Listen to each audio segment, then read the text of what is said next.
And we are back on the 0 Hour. Our next guest, I think we're still getting him on the phone, but our next guest is Andrew Slack, and I've been looking forward to this conversation for a while. Andrew is a teacher, he's a social organizer and human rights activist, he's a comedian, he's an actor, and he's a writer. He spent years performing sketch comedy for hundreds of colleges across the U.S., only to stop touring so that he could devote himself full-time to what he calls the Harry Potter Alliance, which he co-founded in 2005. We're going to learn more about the Harry Potter Alliance in a minute. I don't want to spoil it for you. He's a Phi Beta Kappa graduate of Brandeis University.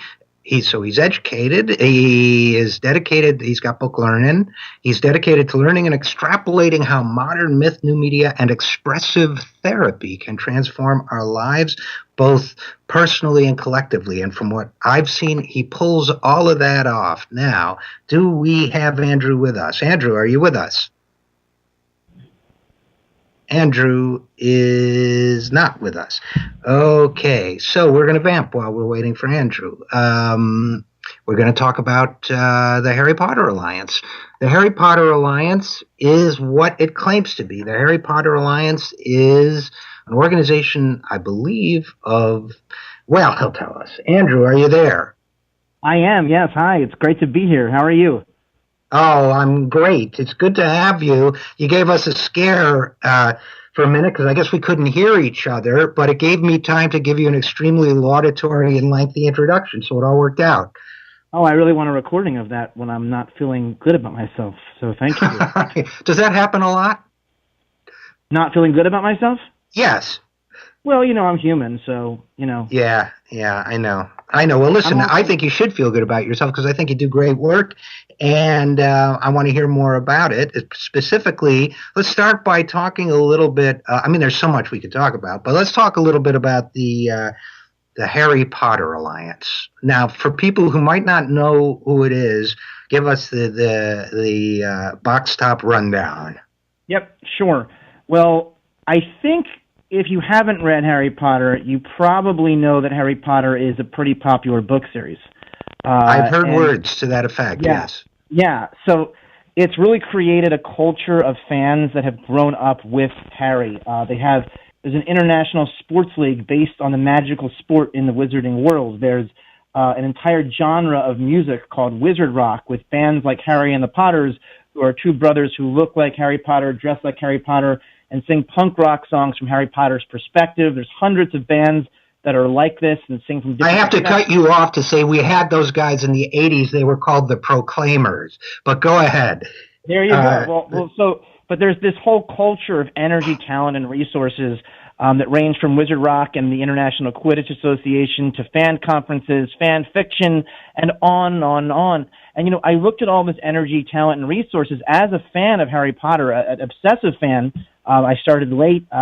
Kids I was working with got me into it, and I was obsessed with it. But I simply asked this question, we're putting all this energy, talent, and resources into celebrating Harry Potter, but if Harry Potter were in our world, wouldn't he do more than simply celebrate the fact that he's Harry Potter? Wouldn't he fight for justice in our world the way he fights for justice in his?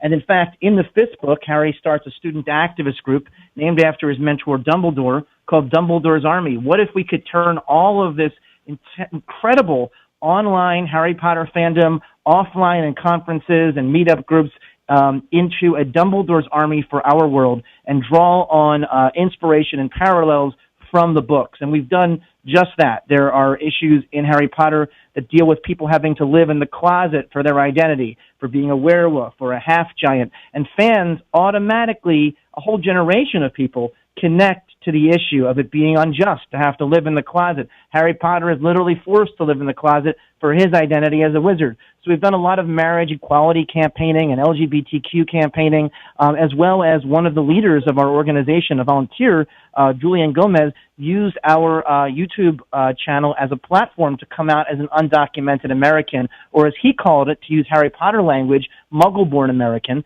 as Muggle-borns are treated in a discriminated fashion in the Harry Potter books. We've done a lot of work on advocacy regarding equality and human rights and media reform, and have helped engage young people who never studies at University of Southern California that have called us a premier model for civic engagement in the 21st century, have proven that a lot of these young people never would have otherwise gotten involved in social justice because there was nothing that was making social justice work accessible to them.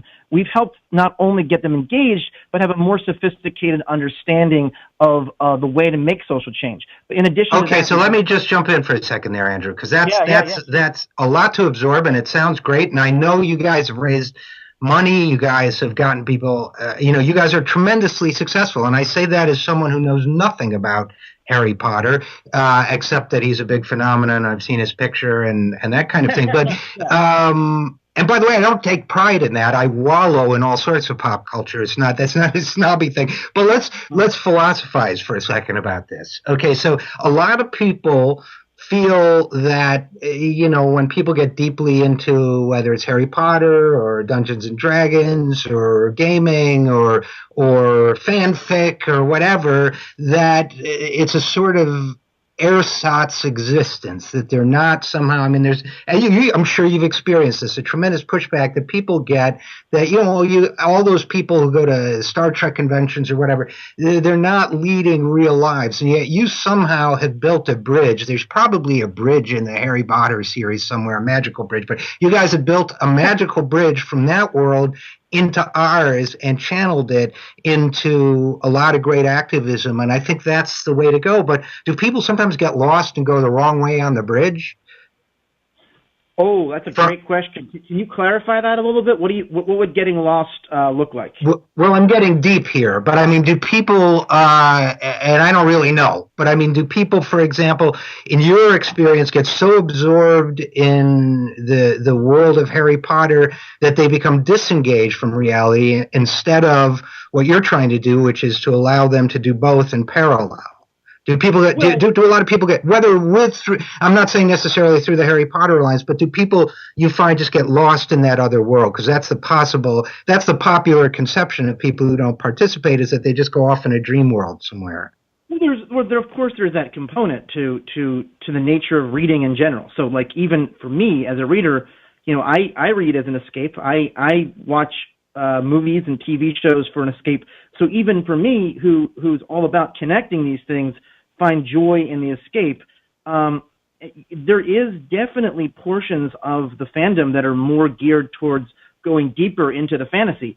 I don't discount that stuff at all. I think it's all great, honestly, but I can see where people would think it's weird. It's not. It is unusual for people who are not engaged in fan communities to see that kind of activity. Although it's not as unusual to see people get lost in the giant industry of talking about sports and it's a much bigger industry to talk about sports, but isn't that just as nonsensical as people coming together to celebrate fantasy? Like this notion that they're not even playing the sports most of the time. They're just sitting and watching and eating and drinking beer, and there's whole radio stations that are devoted to talking about this and television channels, and that's all fanaticism. That's all going deeper into it. And so my question Yes.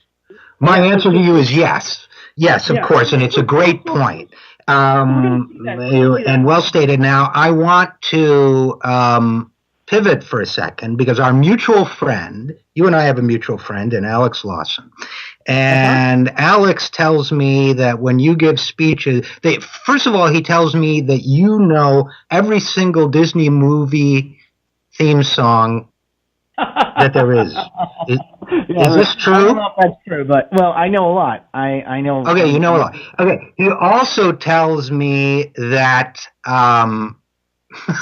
you do a good Obama impersonation.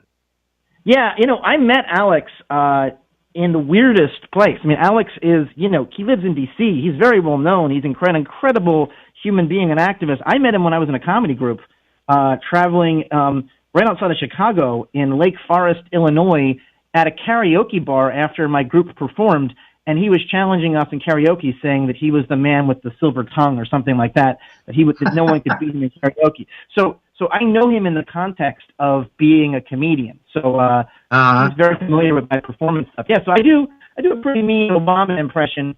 I'm not gonna lie. Well, you're breaking up a little, but now I've also told that you will, on occasion, render Obama speeches in the form of a Disney movie theme song. Is that true?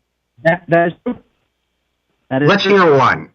Are you familiar with Little Mermaid at all? Yes.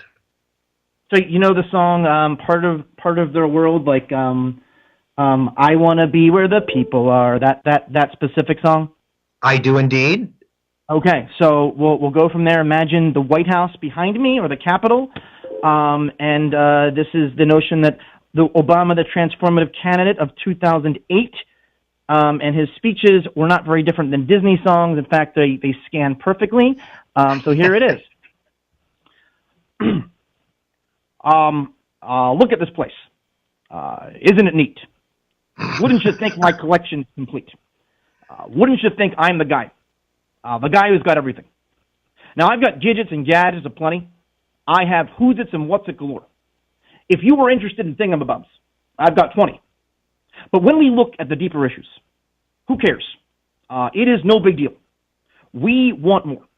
We want to be where the people are. We want to go. We want to see them dancing. All right, I get it. And when you wish upon a star, it doesn't matter who you are. It doesn't matter who you are, right? It is an opportunity for all of us to dream of a whole new world, a new fantastic point of view.